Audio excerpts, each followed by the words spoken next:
नमस्कार मित्रांनो, आधी हा मेसेज बघा, अकाउंट बघा आणि हा मेसेज स्पेशली मराठ्यांसाठी आहे आणि कोल्हापूरकरांसाठी आहे. बघा.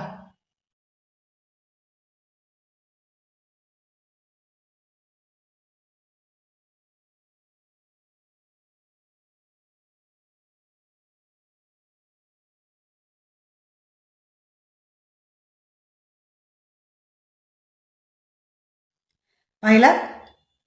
हा जो कोणी सिद्धेश भैंसाणे आहे, माफ करा, जो कोणी भेनगाडे आहे, त्यांनी मला हा मेसेज केला आहे आणि न जाणे हा किती बायकांना असे मेसेजेस पाठवून हॅरेस करत असेल. माझी जी तुकडी, माझे जे ग्रुप आहेत त्यातली लोक त्याला, त्याच्या बायकोला, त्याच्या परिवाराला हा मेसेज पाठवणार आणि पाठवायला लागलेत किंवा पोचले सुद्धा असतील ते मेसेजेस. पण मला वाटलं की मी अकाउंटवरती ही रील बनवून टाकू, स्पेशली कोल्हापूरकरांसाठी आणि आपल्या मराठ्यांसाठी. मी 100 वेळा सांगितलं आहे, तुमची जी औकात आहे, तुमच्या आतमधला जो सैतान आहे तो बाहेर काढायचा असेल तर आपल्या नावाखाली शिवाजी महाराजांचं, आंबेडकरांचं, आपल्या जातीचं नाव टाकू नका रे रांडेच्यांनो, आई झवाड्यांनो. स्वतःला मराठा म्हणतोस तू, स्वतःला कोल्हापूरकर म्हणतोस तू तुझ्या जिंदगानीवर आई झवाड्या. याच्या पुढे 100 वेळा कुठल्याही बाईला आपला 9 इंचाचा दाखवायच्या आधी 100 वेळा विचार करशील का कोणाची तुझा पाला पडलाय. रामजाद्या नीच लवड्याचा.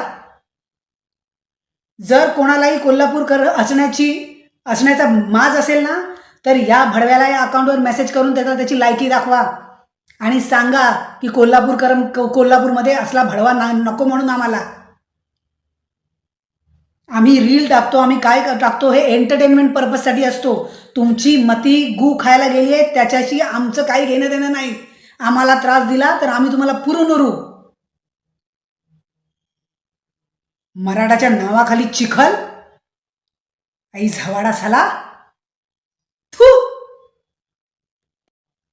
जर हा प्रत्येक स्त्री, कुठल्याही स्त्रीच्या घरात येऊन मेसेजमध्ये येऊन असे घाणेरडे शब्द वापरून बोलणार असेल तर त्या प्रत्येक स्त्रीला जेव्हा कोणाला ही रील पोचेल त्या रीलमध्ये मी ह्याच्या नातेवाईकांचे नंबर्स टाकून ठेवलेले आहे आणि हा मेसेजही टाकून ठेवलेला आहे. प्रत्येकाने तो मेसेज त्याच्या अकाउंटवर, त्यांच्या बायकोच्या अकाउंटवरती आणि भावांच्या अकाउंटवरती पोचवा. कळू दे की हा किती नीच माणूस आहे. ते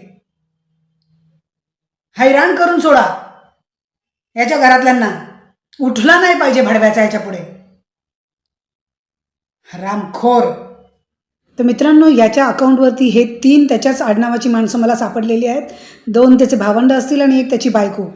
ज्यांना कोणाला जमत असेल त्यांनी प्लीज याला मेसेज करून याची लायकी दाखवावी, ही सगळ्यांची हात जोडून विनंती. थँक्यू.